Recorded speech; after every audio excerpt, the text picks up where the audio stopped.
Hello everyone, welcome to my channel Pradhan Academy. आज मैं आप लोगों के लिए इतिहास से संबंधित कुछ महत्वपूर्ण प्रश्न लेकर आया हूं, जो आपके एग्ज़ाम के दृष्टि से बहुत ही उपयोगी है। चलिए हम सीधे प्रश्न पर आते हैं। प्रश्न नंबर 1, निम्नलिखित में से कौन से ग्रंथ वेदों या श्रुतियों के अंग नहीं थे? विकल्प ए संहिता, बी ब्राह्मण, सी उपनिषद और डी पुराण। इस प्रश्न का सही उत्तर है विकल्प डी पुराण। अगला प्रश्न देखिए, लोथल और चहुंदड़ों का सर्वाधिक महत्वपूर्ण उद्योग क्या था? ए जहाज निर्माण, बी मनका का उत्पादन, सी धातु उद्योग वस्त्र उद्योग और डी धातु कर्म उद्योग। इस प्रश्न का सही उत्तर है विकल्प बी मनका का उत्पादन। लोथल और चहुंदड़ो ये दोनों हड़प्पा सभ्यता के महत्वपूर्ण स्थल थे और इन दोनों ही स्थलों से मनका का उत्पादन होता था, इसलिए विकल्प बी यहाँ पर सही उत्तर है। नेक्स्ट प्रश्न, पूर्ण विकसित हड़प्पा सभ्यता लगभग कितनी शताब्दी तक जीवित रही? विकल्प ए 4, बी 5, सी 7 और डी 3। इस प्रश्न का सही उत्तर है विकल्प बी 5। पूर्ण विकसित हड़प्पा सभ्यता लगभग 5 शताब्दियों तक जीवित रही। नेक्स्ट प्रश्न, हड़प्पा के लोगों के सामान्य घरेलू बर्तन किससे बने होते थे? विकल्प है ए पत्थर, बी चीनी मिट्टी, सी तांबा और डी मिट्टी के अच्छी तरह पकाए गए चित्रांती बर्तन। तो इस प्रश्न का सही उत्तर है विकल्प डी मिट्टी के अच्छी तरह से पकाए गए चित्रांती बर्तन, इसलिए विकल्प डी यहाँ पर सही उत्तर है। अगला प्रश्न देखिए, हड़प्पा कालीन नगरों पर कौन शासन करता था? विकल्प है आपके सामने, ए राजा, बी पुरोहित, सी व्यापारियों का अल्पतंत्र और डी शासन व्यवस्था अज्ञात। इस प्रश्न का सही उत्तर है विकल्प सी व्यापारियों का अल्पतंत्र। हड़प्पा कालीन नगरों में जो शासन व्यवस्था के बारे में विभिन्न इतिहासकारों ने लिखा है, वह ज़्यादातर लोगों का यही मानना है कि हड़प्पा कालीन नगरों में जो शासन होता था वह व्यापारियों के अल्पतंत्र के द्वारा होता था, यानी व्यापारियों के द्वारा होता था, इसलिए यहाँ पर विकल्प सी सही उत्तर माना गया है। अगला प्रश्न देखिए, महात्मा बुद्ध के प्रवचनों का संकलन प्रसिद्ध धम्मपद निम्नलिखित में से किस ग्रंथ का अंग है? विकल्प ए सुत्त पिटक, बी विनय पिटक, सी अभिधम्म पिटक और डी दिग्घ निकाय। इस प्रश्न का सही उत्तर है विकल्प ए सुत्त पिटक। जो धम्म पद है वह सुत्त पिटक का अंग है, इसलिए विकल्प ए यहाँ पर सही उत्तर है। और सुत्त पिटक क्या था? सुत्त पिटक में महात्मा बुद्ध के जो सिद्धांत थे उसी का यहाँ पर जानकारी दी गई है। और विनय पिटक में जो महात्मा बुद्ध का जो अनुनय विनय आचार विचार, यानी कि जो विभिन्न बौद्ध भिक्षुओं के लिए जो नियम दिए गए थे वह विनय पिटक में दिया गया है। और अभिधम्म पिटक में महात्मा बुद्ध के दार्शनिक विचारों का संकलन जो है अभिधम्म पिटक है। इसीलिए यहाँ पर देखिए प्रश्न देखिए, कहा गया कि महात्मा बुद्ध के प्रवचनों का संकलन प्रसिद्ध धम्मपद, यानी कि प्रवचनों का संकलन, इसका मतलब ये हुआ कि महात्मा बुद्ध के सिद्धांतों का संकलन कहाँ पर दिया है? चूँकि धम्मपद में है, धम्मपद किसका भाग है? वह सुत्त पिटक का है, इसलिए विकल्प ए यहाँ पर सही उत्तर है। अगला प्रश्न देखिए, अशोक के किस शिलालेख से युद्ध और हिंसा के कारण जनित उसके अंतर मन की व्यथा प्रकट होती है? विकल्प है ए धौली और जौगढ़, बी शाहबाजगढ़ी और सोपारा, सी मास्की और भब्रू और डी मानसेहरा और गिरनार। यहाँ पर इस प्रश्न का सही उत्तर है विकल्प ए धौली और जौगढ़।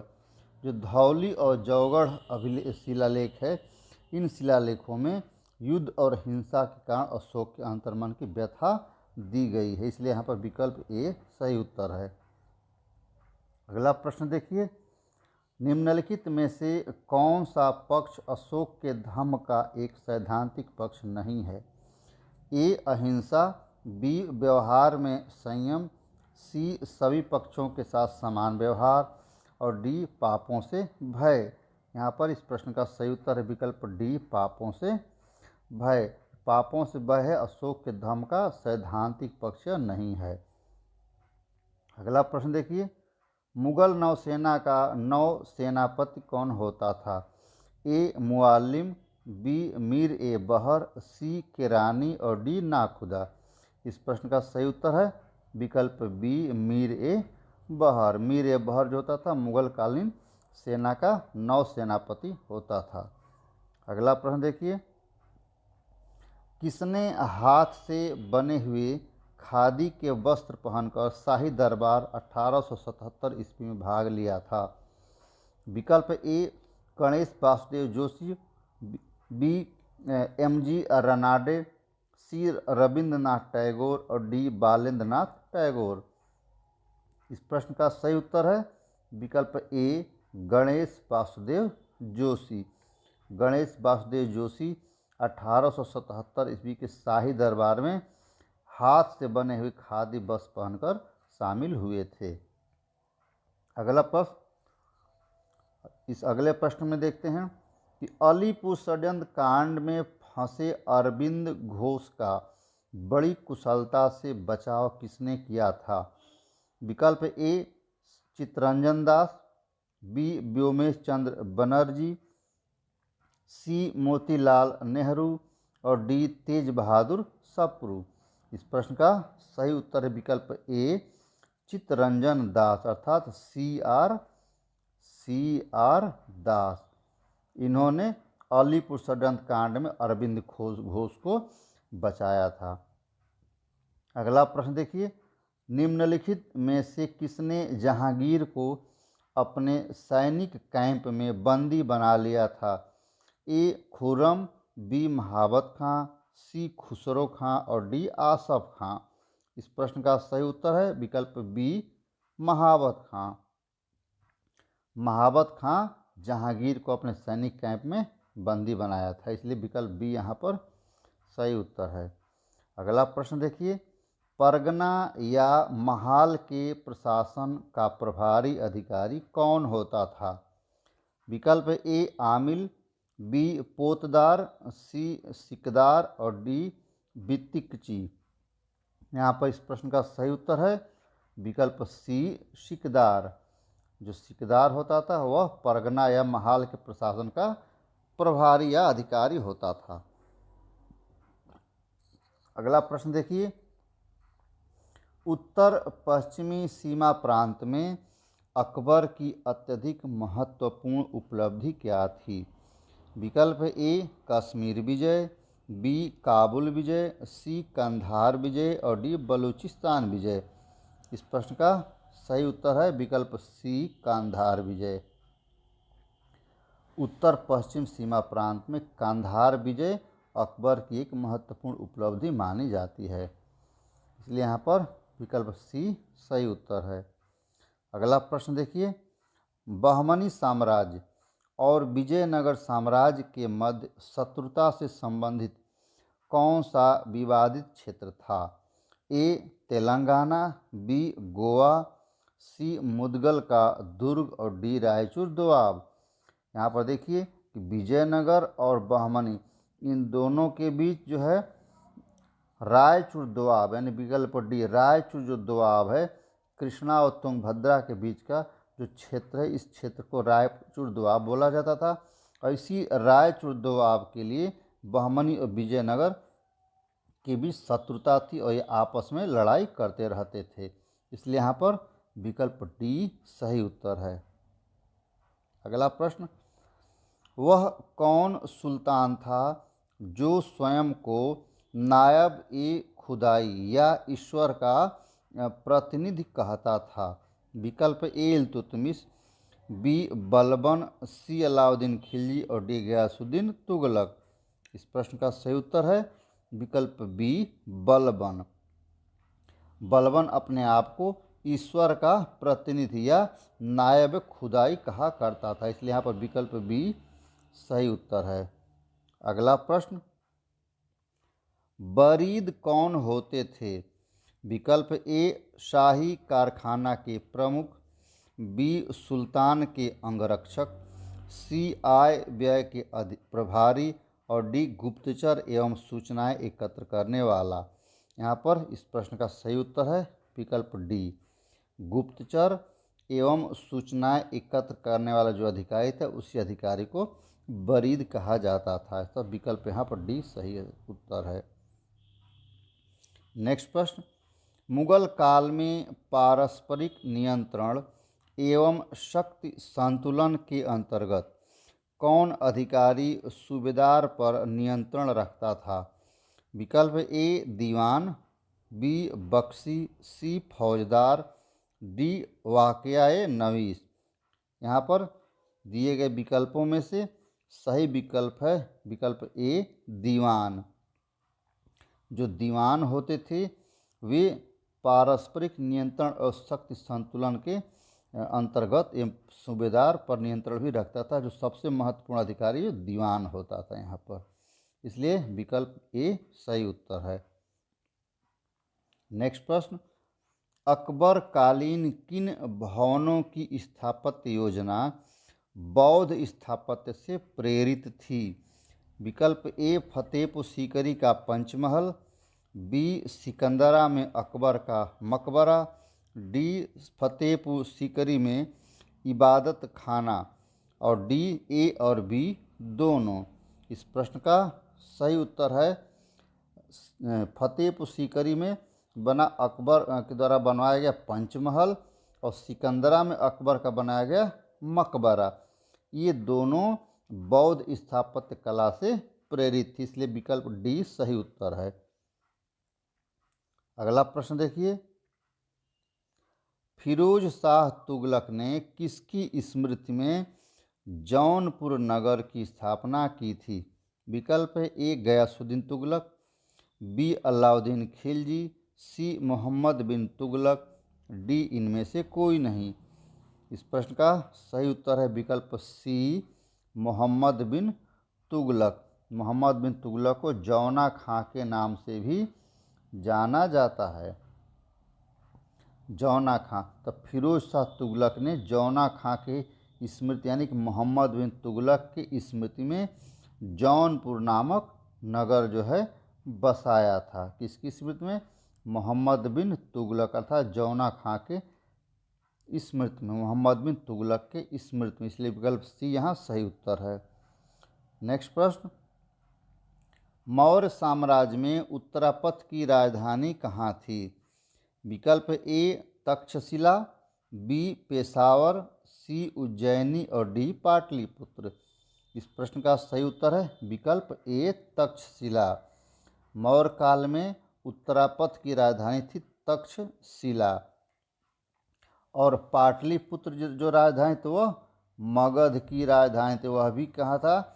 मौर्य काल का जो केंद्रीय भाग होता था, मौर्य काल का जो केंद्रीय भाग था उसकी राजधानी कहाँ थी? पाटलिपुत्र में थी। और पश्चिमी प्रांत, मौर्य काल का जो पश्चिमी प्रांत यानी कि अवंती पथ की राजधानी जो थी वह उज्जैनी थी। इसके साथ ही देखिए पूर्वी प्रांत, मौर्य काल में जो पूर्वी प्रांत था या जिसको कि प्राच्य भी बोला जाता था, प्राच्य पथ, उसकी राजधानी तोसली थी। और यहाँ पर पूछा गया है कि उत्तरापथ की राजधानी कहाँ पर? तक्षशिला।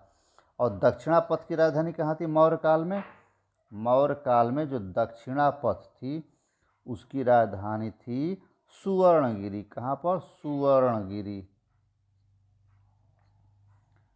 तो मौर्य काल में कुल 5 प्रांत थे जिसमें उत्तरा पथ की राजधानी तक्षशिला, अवंती पथ की राजधानी उज्जैनी, प्राच्य पथ यानी पूर्वी प्रांत की राजधानी तोसली और दक्षिणा पथ की राजधानी सुवर्णगिरी और केंद्रीय भाग यानी कि मध्य भाग मगध की राजधानी पाटलिपुत्र थी। तो यहाँ पर जो पूछा गया है कि उत्तरा पथ की राजधानी कहाँ थी, तो सही उत्तर है विकल्प ए तक्षशिला।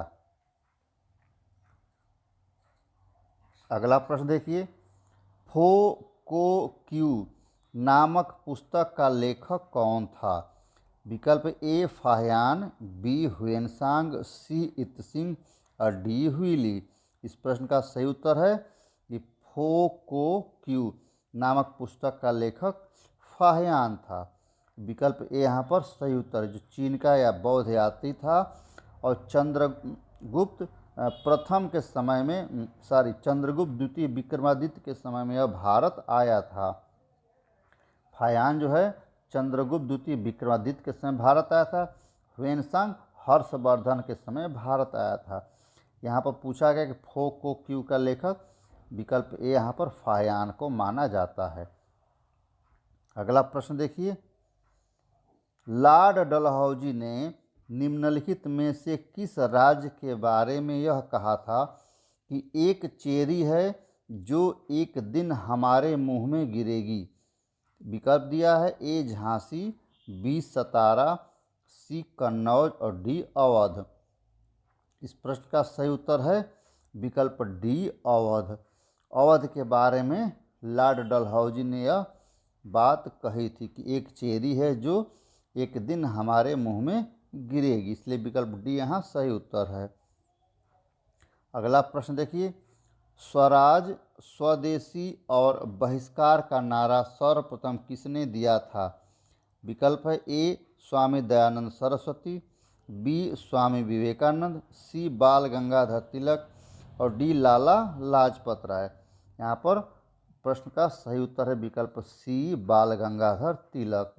बाल गंगाधर तिलक ने सर्वप्रथम स्वराज, स्वदेशी और बहिष्कार का नारा दिया था। और अंतिम प्रश्न है, काकोरी कांड कब हुआ था? विकल्प ए 9 अगस्त 1925, बी 15 अगस्त 1925, सी 8 अगस्त 1925 और डी है 10 अगस्त 1925। इस प्रश्न का सही उत्तर है विकल्प ए 9 अगस्त 1925। 9 अगस्त 1925 को काकोरी कांड हुआ था। लखनऊ से सहारनपुर को जाने वाली एक ट्रेन थी जिसको कि काकोरी स्टेशन पर क्रांतिकारियों द्वारा लूट ली गई थी और यह घटना 9 अगस्त 1925 को हुई थी। इसी घटना को काकोरी कांड के नाम से जाना जाता है, इसलिए यहाँ पर इस प्रश्न का सही उत्तर है विकल्प ए 9 अगस्त 1925। आप लोग इस प्रश्न को पूरा पढ़िए, वीडियो को पूरा देखिए।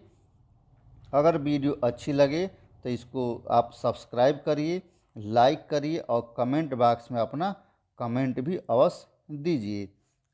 बहुत बहुत धन्यवाद।